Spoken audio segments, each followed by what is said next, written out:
Remember, we are still in attracting the audience's attention part of the baton model, and where personal brand plays its part is attracting audience's attention.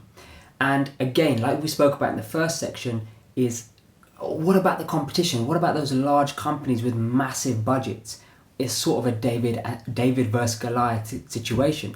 However, you have an advantage over them. Just imagine a large company. Within the large company, yes, they have lots of finance available, but they've got a lot of people to go through in order to make a decision and make a change. Now, this large company over here, it's not a person, it's not a real being.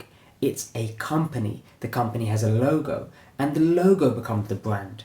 So that's great because they've spent many, many years advertising and marketing to attract audience's attention. How do we compete then? How does the small guy, the small lady out there, how do we compete in the marketplace?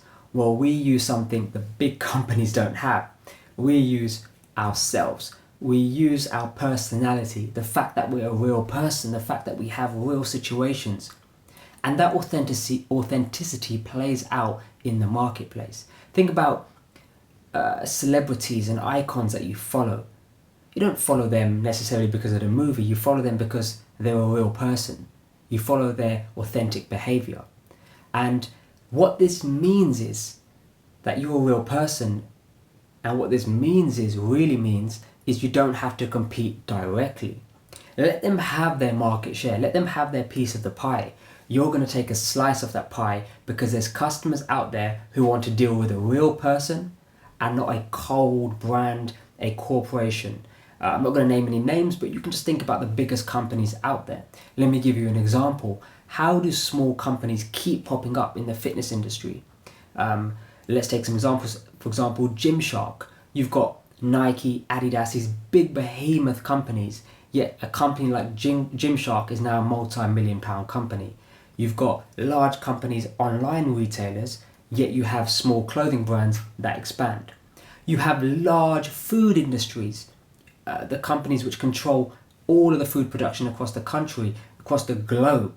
And then you have these vegan companies which are popping up, small companies. Even, for example, take the beverage industry. You've got the Heinekens, the Carlsbergs of this world, these really large brands, yet you have these small micro pubs appearing with micro breweries, and next thing you know, you've got companies like Brewdog, just started from a couple of guys. So how do these small companies keep on growing and keep on popping up, and will continue to grow and pop up in the future?